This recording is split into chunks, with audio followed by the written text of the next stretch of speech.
Evidently, I have a call on the line, which is, I don't know if it's shocking or surprising. Donald Trump Jr., how are you, sir? I'm doing well. Yourself? I'm good. How are you? Keeping busy. Running around like a crazy person, just making sure that everyone gets out and votes. I know, in Wisconsin, you have till 8 o'clock to get in line, and if you get in line and stay in line, we can win this thing. So I encourage people to do that. So did you hear about the 30,000 Milwaukee absentee ballots that are going to have to be recounted because of the sealing on the machines? Yes, I did. Obviously, not ideal, but it's also why it's so critical for everyone to get out there to vote. I think what we have to do is we have to overwhelm whatever nonsense is going to happen in these places. It seems like the GOP has great control over a lot of that right now. They've filed all the lawsuits. They've gotten Republican poll watchers in all the places. This shadiness only seems to happen in these swing states, and it only seems to go one way. So I think, if you're serious about winning, if you want to save your country, you just got to overwhelm that. So you got to get out and vote. You got to bring your friends. If Trump can do what he's been doing for the last few years, if he can take a bullet, people can get in line and wait for half an hour or an hour or 2 hours or 10 hours. If you wait a couple hours, it's certainly worth a lot more than a couple of years of a disastrous Kamala Harris economy, war, and everything else the Democrats stand for these days. So a lot of listeners at 101.7 The Truth, we're known as Milwaukee Black Talk, and many of them are going to vote for Vice President Kamala Harris. Why would someone want to consider Donald Trump after some of the things that have happened and things they've heard and convictions, things of that nature? Well, I think the vast majority of those things have been totally debunked and disproven. You saw, even Barack Obama was still running with the lies about Charlottesville. And the reality is this: people have to be concerned about the economy. Does anyone genuinely believe that they're better off today than they were 4 years ago under Trump? The economy is a disaster. The job numbers are a disaster. We're on the brink of World War III, and that all happened quickly in 4 years. She's not a candidate of change. If she was a candidate for change, she would have actually done these things already.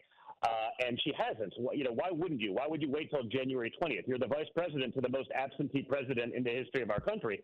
That would have been a great opportunity to do these things. But the reality is she hasn't actually shared her policies.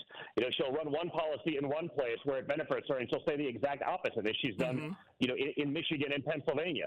And so you just don't know the candidate that you're going to get, but you do understand where you're living. People do feel it every day when they go to the grocery store, when they go to the gas pump, or when they turn on the news and we find out, we're at war in the Middle East and we're spend $250 billion right now into Ukraine, and no one knows why we're even fighting it or in it. My father can solve those problems. There's a reason he was able to get peace deals done in the Middle East.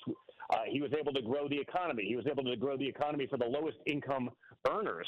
Those people saw real wage growth. That's all gone because of the Biden-Harris inflation, the cost of living crisis that the Harris and Biden administration has created. So she's trying to pretend like she hasn't been a part of this administration, but the reality is the radical leftist policies that she's pushed her entire career are a huge cause of a lot of the problems that we're facing. So the media has done a lot to try to gaslight the American public and pretend like she's right. New here. She doesn't have policies. She has decades of policy. She has decades of decisions, but like everything else, they're hiding that from the American public. But you have to look at it like this. Mike Pence was the vice president to President Donald Trump.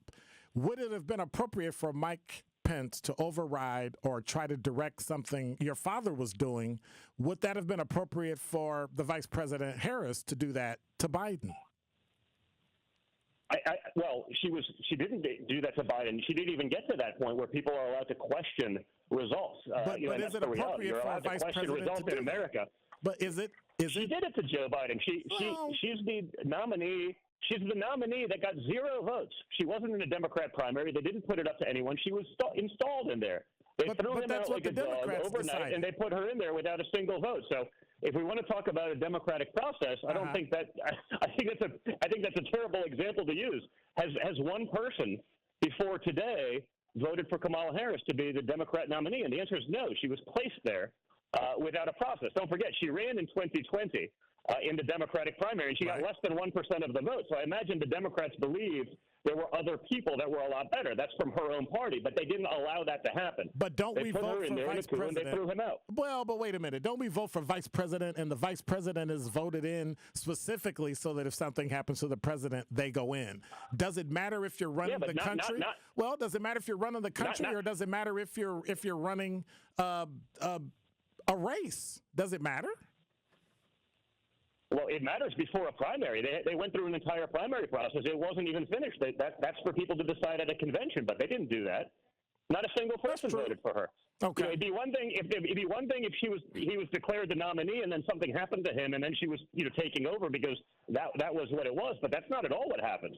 They just installed her. They didn't let people decide. Millions of people cast votes for Joe Biden and not for her. But they knew that Joe Biden's before the nomination, before the convention. They didn't let anyone decide. That's the least democratic process I've ever seen in my life. But they knew that Joe Biden's number 2 was Kamala Harris, right? But that's not how primaries work. Joe Biden's the guy on the ticket. Joe Biden's the guy on the ticket. He chooses his vice president. It may have been her, but they weren't voting for that, and so they threw him out. They installed her, and maybe there was someone that could have done a lot better, but they didn't allow that to happen. So, well, they didn't throw him out. I don't want to hear about the democratic process from the Democrats. He did withdraw. They didn't throw him out. I mean, he did withdraw. Well, he didn't just walk away. I'm sure there were backroom deals made. I don't think anyone actually believes that. But the reality is that was still weeks before the Democrat convention. Those things are contested at times. They tried to do that to my father in 2016. They wanted to contest it on the floor and allow the people to decide. Now, he happened to actually then win that. Right. But that didn't happen with Kamala Harris. They just said, she's the nominee. Congratulations. She can take all this. She can take all the money that was raised for Joe Biden specifically. It's a little, those are different rules. And I guess, they can do what they want. That's what happened. But let's not talk about a democratic process because there was none in this process. So what are you expecting from the state of Wisconsin tonight? Listen, I expect, I think good things. I mean, the reality, like I said, you've lived 4 years under both of these administrations, and I'd ask people to ask themselves, when were they better off?